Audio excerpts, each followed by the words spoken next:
요셉이 형들에게 이르되 내게로 가까이 오소서. 그들이 가까이 가니 이르되 나는 당신들의 아우 요셉이니 당신들이 애굽의 판자라. 당신들이 나를 이곳에 팔았다고 해서 근심하지 마소서. 한탄하지 마소서. 하나님이 생명을 구원하시려고 나를 당신들보다 먼저 보내셨나이다. 이 땅에 2년 동안 흉년이 들었으나 아직 5년은 밭갈이도 못하고 추수도 못할지라.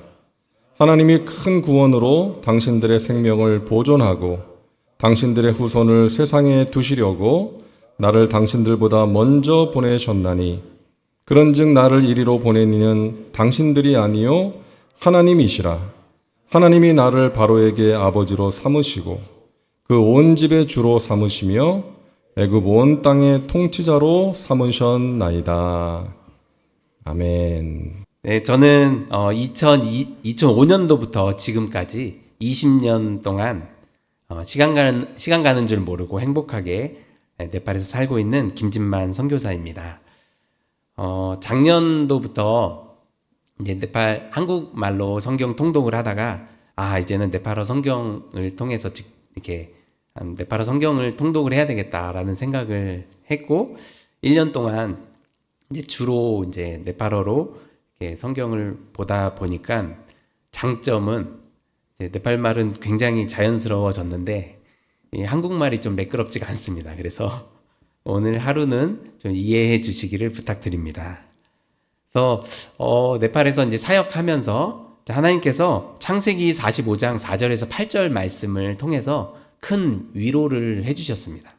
그래서 어떤 간증을 할까 하다가 하나님이 주신 그 말씀 그것을 이 시간에 나누고 그리고 하나님께서 주신 그 위로를 또 간증을 통해서 함께 전하고자 이 자리에 서게 되었습니다.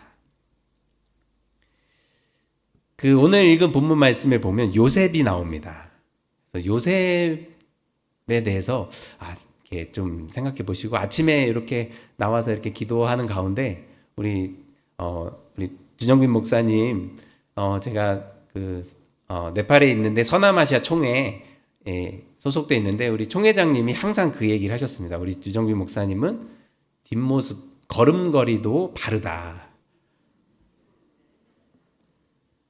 요셉이 그런 것 같습니다. 네. 요셉은 어렸을 때부터 아버지의 큰 사랑을 받았습니다.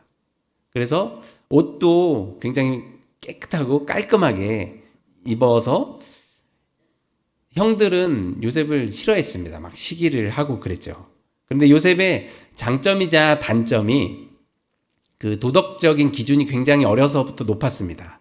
그래서 형들, 특별히 비라와 실바의 자녀들, 그 형들의 그런 잘못된 것들을 야곱에게 그대로 일러 바쳤습니다. 고자질을 했더니 야곱은 아마 요셉을 좋아했을 것 같습니다. 하지만 형들은 너무 싫어했습니다. 너무 싫어했는데 거기에다가 꿈 얘기까지 하니까 해와 달과 11별이 절하더이다 라고 했더니요 너무 화가 났습니다. 그래서 저걸 가만 안 두겠다 이를 갈고 있는데 어느 날 도단이라고 하는 곳에 형들이 가서 양을 이제 쭉 치고 있는데 이제 야곱이 요셉을 보냈습니다. 형들에게 이런 물건을 갖다 줘라. 그래서 그 물건을 이제 전하러 도단이라고 하는 곳에 갔습니다. 도단이라고 하는 곳에는 물 없는 웅덩이가 많이 있는 그런 곳이었습니다. 형들이 보면서 저기 꿈꾸는 자가 온다. 여기에다 그냥 가둬버리자. 그리고 요셉을 거기다 가둬버립니다. 그리고 가만 보니까 그냥 여기다가 그냥 가두는 것보다 저기 이스마엘 자손들이 저기 애굽으로 가고 있는데 차라리 그냥 저기다가 팔아 넘기자. 그래서 은 20냥에 요셉을 팔아서 보냅니다. 그러면서 꿈이 어떻게 되는지 한번 보자. 그렇게 얘기를 하는데요.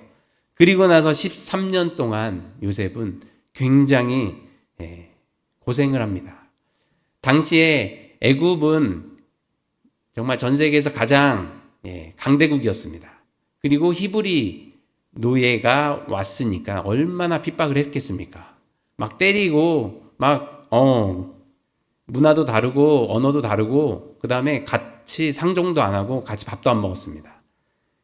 굉장한 억울한 삶을 살았는데 요셉은요 정직함과 성실함으로 그런 어려움을 다 이겨냅니다.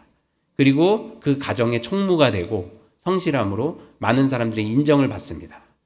그랬더니 그 보디발의 아내도 요셉을 굉장히 좋아하다 보니까 유혹을 했는데 그 유혹을 단번에 거절합니다. 우리가 바른 길을 가면 늘 오해를 받고 힘든 일이 생깁니다. 그리고 지금 상황보다 더 안 좋아질 수도 있습니다. 요셉도 감옥에 갇히게 됩니다. 그리고 감옥에 갇혔는데 마침 술 맡은 관원장과 떡 굽는 관원장이 감옥에 오게 되고 꿈을 꿉니다. 요셉은 꿈꾸는 사람이기 때문에 그 꿈을 해석해 줍니다. 3일 후에 술 맡은 관원장은 복권될 것이고 떡 굽는 관원장은 죽게 될 것입니다. 그렇게 꿈을 해석을 해줬더니 실제로 그렇게 이루어졌습니다. 그리고 시간이 2년이 흐른 후에 이제는 바로 왕이 꿈을 꿨습니다. 그 꿈이 7 암소가 왔는데 그 이후에는 흉악하게 파리하게 마른 7소가 그걸 다 잡아먹은 겁니다. 그리고 뭐 이렇게 벼이삭이 이렇게 튼실한 벼이삭이 있었는데 그 이후에는 흉악하게 확 마르는 모습을 보면서 마음 가운데 굉장히 막 치가 떨리는 겁니다. 이걸 해석해 줄 사람 누가 있냐? 그랬더니 아마 많은 사람들이 뒤에서는 해석을 해줬을 겁니다. 누구나 뒤에서는 해석을 해줄 수 있습니다. 하지만 앞에서는 책임을 져야 되기 때문에 해석을 못합니다. 그런데 요셉은 꿈의 해석은 하나님께 있습니다 라고 담대하게 선포하고 꿈을 해석해 줍니다. 이 해석은 이렇습니다. 7년 동안 풍년이 오고 그 이후에 7년 흉년이 옵니다. 그러니까 왕이시여 7년 풍년이 왔을 때 지혜로운 사람을 세워서 7년 흉년 동안에 그것을 잘 간직했다가 7년 흉년을 대비하십시오. 그랬더니요, 이 왕이 굉장히 감동을 받고요. 그 자리에서 인장 반지를 빼서 요셉에게 끼워줍니다. 그리고 아내를 주고 그 신분을 종에서 국무총리로, 총리 대신으로 신분을 상승시켜주고 삶이 역전이 됩니다. 이게 보기에는 좋은 일처럼 보이지만 임시직입니다. 만약에 7년 풍년이 온다고 했는데 1년이라도 흉년이 오면 바로 파면입니다. 그리고 7년 흉년이 온다고 했는데 1년이라도 풍년이 다시 오면 파면입니다. 그런데 정말 그 꿈대로 7년 동안 풍년이 오고 7년 동안 흉년이 왔습니다. 그리고 2년째 흉년 2년 차에 형들이 옵니다. 이때가 보면요, 요셉이 가장 권력이 컸을 때입니다. 권력이 큰 자리, 총리 9년 차, 앞으로 5년 더 흉년이 남아있는 그런 상황에 요셉이 이제 형들을 맞이했는데요. 사람이 이 속에 있는 것은 어려울 때 속에 있는 게 드러나는 것이 아니라 이제 잘 될 때, 권력이 있을 때 속에 있는 게 드러난다고 합니다. 그러면요, 요셉이 어떤 마음을 가지고 있었는지, 어떤 생각을 가지고 있었는지는 이때 드러납니다. 이 말씀을 3가지만 나누도록 하겠습니다. 먼저는요, 요셉은 첫 번째로 사람을 탓하지 않았습니다. 4절 말씀에 보니까 요셉이 형들에게 이르되 내게로 가까이 오소서. 그들이 가까이 가니 이르되 나는 당신들의 아우 요셉이니 당신들이 애굽의 판자라. 그리고 말씀합니다. 근심하지 마소서. 자기가 가장 힘있고 가장 억울한 시절에 그렇게 인생이 꼬이게끔 했던 당사자들을 만났는데 그 억울함을 호소한 게 아니라 첫 마디가 근심하지 마소서였습니다. 부활하신 예수님께서 제자들에게 처음 했던 말씀이 너희에게 평강이 있을지어다. 저는 99년 저희 RTN 교회는 99년도에 처음 교회가 세워졌습니다. 처음 교회가 세워지자마자 저희 교회는 특이하게 RTN, Reaching the Nation, 모든 민족에게 이르러 복음을 전하라라고 하는 그 교회 이름을 가지고 교회가 세워지고 바로 2년 후에 지교회를 세웠습니다. 그래서 세워진 지교회를 딸 교회라고 하는데 그 딸 교회가 지금까지 6곳이 세워졌습니다. 6딸이 있고 그 6딸이 또 지교회를 세워서 그 손녀 교회가 12곳이 있습니다. 그래서 네팔에 18곳에 교회가 세워져 있고 손녀 교회가 또 가정교회를 세워서 20곳에 교회가 세워져 있습니다. 그래서 38곳에서 저희가 예배를 드립니다. 처음에 이렇게 사역자들이 이렇게 모이면은 회의를 하는데 회의가 막 10시간도 걸립니다. 왜냐면은 다 민족도 다르고 언어도 다르고 문화도 다르기 때문에 서로 모이면은 서로 막 상처받은 이야기하고 안 좋은 이야기하고 그러다 보니까 회의 시간이 굉장히 길어집니다. 저는 매년 이렇게 선교대회에 와서 간증을 해야 하는데 간증할 거리들이 이렇게 많지가 않습니다. 뭐 은혜로운 간증을 해야 되는데 사실 이렇게 간증을 하려고 하다 보면 기도를 많이 해야 합니다. 그래서 이번에도 기도를 정말 많이 하는데 왜 이렇게 간증하는 게 어려울까라고 생각을 해봤더니 제가 잘 못하는 게 뭐냐면 사람한테 뭐 시키는 거 잘 못하고 그리고 군대 있을 때도 있는 듯 없는 듯 그냥 네팔에서도 있는 듯 없는 듯 그렇게 생활을 하고 있는 모습을 보게 되었습니다. 저는 네팔에서 제 영어 이름이 김이삭이고 저보다 먼저 선임 선교사님이 네팔에서 사역을 잘 해놓으셨고 그리고 후임으로 갔기 때문에 사역자들도 세워져 있고 사역도 어느 정도 이렇게 자리가 잡혀 있는 그런 상황에 네팔에 가게 되었습니다. 그러다 보니까 제가 막 네팔 사역자들을 쥐어짜지 않아도 네팔 사역들이 잘 되고 있었는데요. 그러다 보니까는요, 자연스럽게 네팔 사람들이 자기 역할들을 스스로 알아서 분담해가지고 사역을 하고 있습니다. 그러다 보니까는 사역도 잘 진행되고 있는데요. 저희 첫 번째 지교회 바하콜라 디모티라고 하는 사역자가 정말 지금까지 한 20년 동안 함께 사역을 했는데 남 비난하는 소리를 한 번도 들어본 적이 없습니다. 그리고 말수도 적고 이렇게 신실하게 사역을 합니다. 그런데 이 사역자에게 오토바이가 없습니다. 다른 사역자들은 다 오토바이가 있는데 이 사역자만 오토바이가 없어요. 산을 왔다 갔다 하려면 오토바이도 필요한데 먼저 다른 사람이 요청하면 그냥 조용히 있습니다. 그래서 작년에 선교원금을 받아서 이제 이 바하콜라가 아닌 다른 지교회에 이렇게 전달을 해줬습니다. 그랬더니 저희 사역자들 모임에서 오토바이가 필요하니까 그 헌금에서 10%를 이 디모데에게 주자라고 해서 전달을 해줬습니다. 그리고 나서 나중에 시간이 지나서 오토바이가 생겼겠구나라고 물어봤더니 어떤 오토바이로 샀냐 그랬더니 안 샀다는 겁니다. 왜 안 샀냐고 그랬더니 지금 1층 그 교회 건축을 하고 있는데 그 네팔 버구아라고 하는 곳에 이제 교회 건축을 이제 지금 진행을 하는데 하나님의 은혜로 네팔 정부에서 교회를 지어줬습니다. 반개종 금지법으로 선교가 자유롭지 않은 그런 상황이지만 그 종교 예산을 가지고 그 예산은 보통은 힌두 템플 사원들을 지어주는데 교회도 종교 시설이기 때문에 우리도 지어줘라 해서 성도들이 요청을 했고 그리고 지방 정부에서 그것을 이제 허락을 해서 지어줬습니다. 그래서 이제 교회 건물이 지어졌는데 문제는 건물만 지어주고 계단이나 페인트나 카페트 그런 건 하나도 안 해줬기 때문에 그 오토바이 받은 그 비용을 그 건축 헌금으로 다 낸 겁니다. 그래서 아니 왜 목적에 다르게 사용을 했냐라고 했더니 어떡하냐고. 그러면 건축이 끝난 다음에 주지 왜 건축 전에 줘가지고 이걸 다 사용하도록 했냐라고 그렇게 얘기를 하는 것을 들으면서 정말 이거 어떻게 해야 되나 할 말을 잃었는데 첫째 딸이 이타적인 사역을 합니다. 자기에게 개인적으로 온 축복도 교회를 위해서 성도들을 위해서 사용하는 모습을 보면서 저희들의 교회 사역자들의 체질이 많이 바뀌었습니다.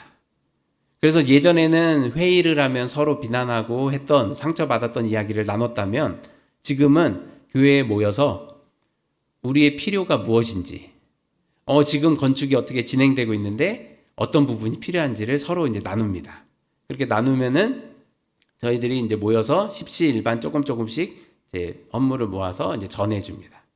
그러니까 한 3개월에 한 번씩 모이는데 한 번은 여기 바하콜라에 전해주고, 한 번은 모라라고 하는 곳에 전해주고, 한 번은 힐레라고 하는 곳에 전해주고, 그렇게 이제 사역이 아름답게 진행되는 모습을 보게 되었습니다.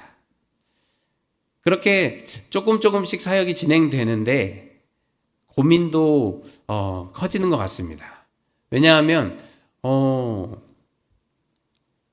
건축은 되고 있는데 예전에는 건축도 쉽게 했습니다. 뭐 대나무로 해가지고 양철 지붕으로 하면은 금방 짓습니다.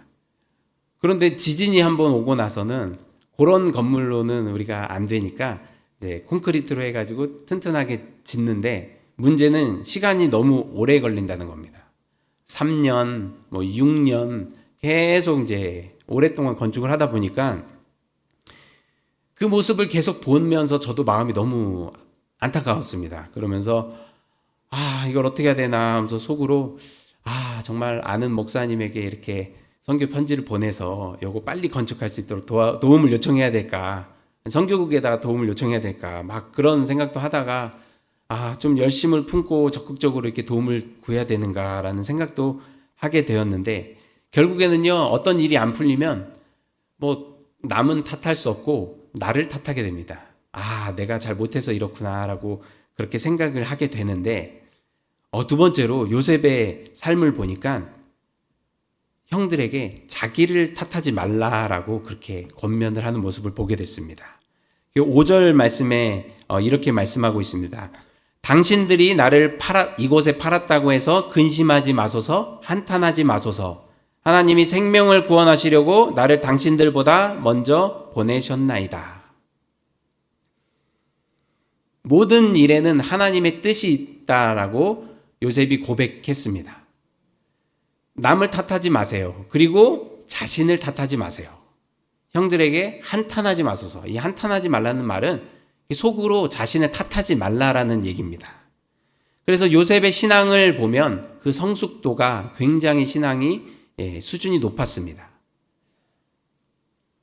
그 요즘에 중국 현대인의 속담 중에 남을 탓하면 아직 멀었고 나를 탓하면 반쯤 온 것이고 아무도 탓하지 않으면 다 온 것이다 라고 하는 그런 말이 인상적입니다. 보통 어떤 문제가 있으면은 내 탓이요 하면서 나를 탓하게 되는데, 그러면은 큰 문제가 생깁니다. 나를 탓하게 되면 나의 마음의 힘이 사라지고 문제를 이겨낼 힘이 없어진다라는 사실입니다. 그럴 때는 시선이라고 하는 찬양 가사처럼 내게로부터 눈을 들어 주를 보기 시작할 때 주의 일을 보겠네. 서로 비난하고 막 자신을 한탄하고 환경을 막 문제 삼으면, 핑계를 대면 그런 문제를 해결할 힘이 없어집니다. 하지만 우리가 하나님을 바라보면 하나님으로부터 생명이 임하고 모든 생명의 근원 되신 주님의 능력이 임한다면 그 문제는 해결되는 것입니다. 우리가 하나님을 바라볼 때 하나님의 생명이 임합니다. 요셉은 이것을 경험을 했습니다. 그래서 스스로를 탓하지 마세요. 이것은 형님들이 나를 보내서 이렇게 내가 종으로 팔린 것이 아니라 하나님의 계획이 있어서 생명을 구원하시려고 저를 이곳에 보냈습니다. 하나님의 관점을 요셉은 알았습니다.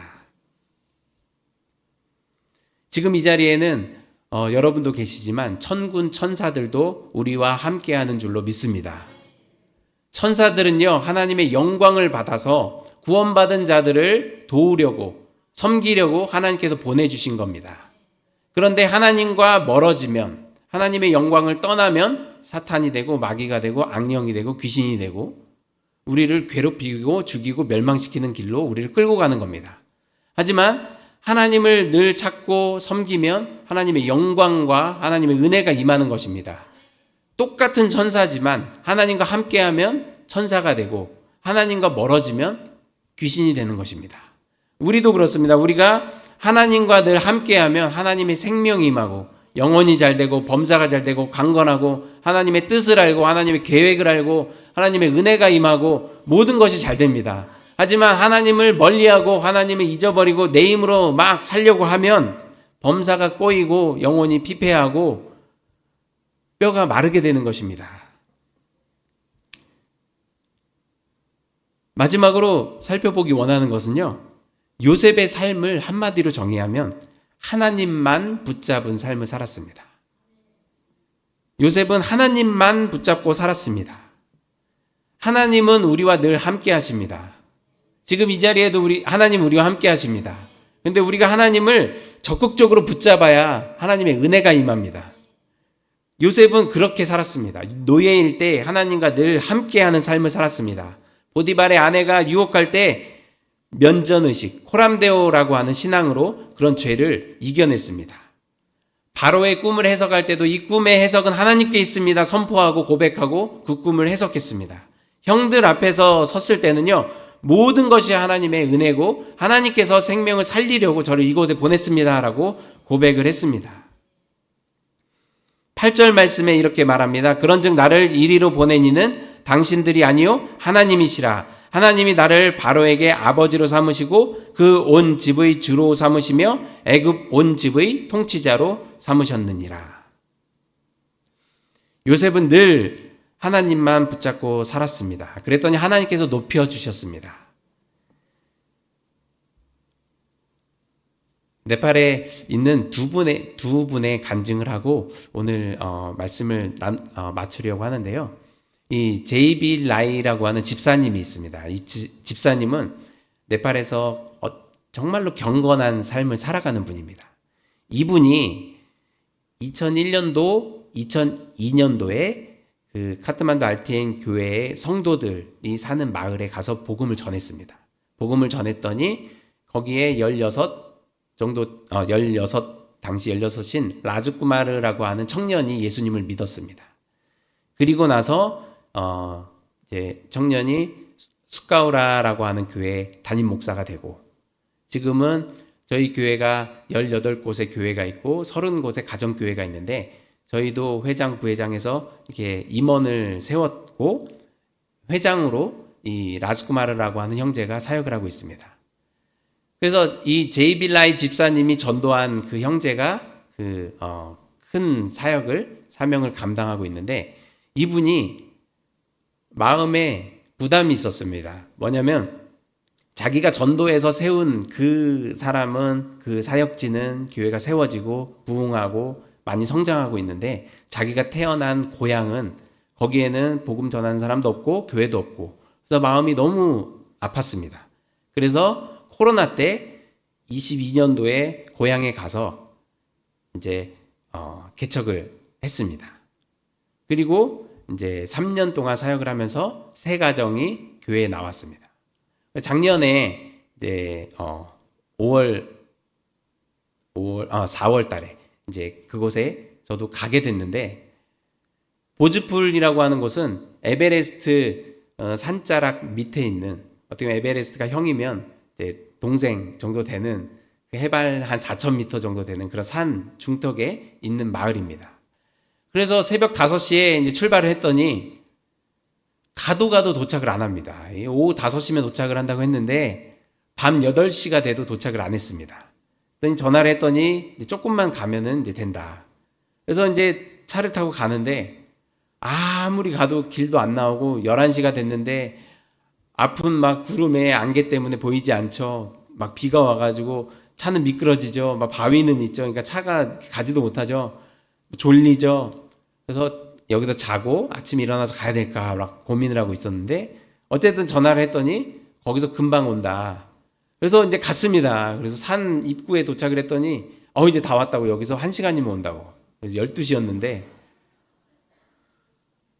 2시간 걸렸습니다. 그래서 새벽 2시에 이제 거기 도착을 했습니다.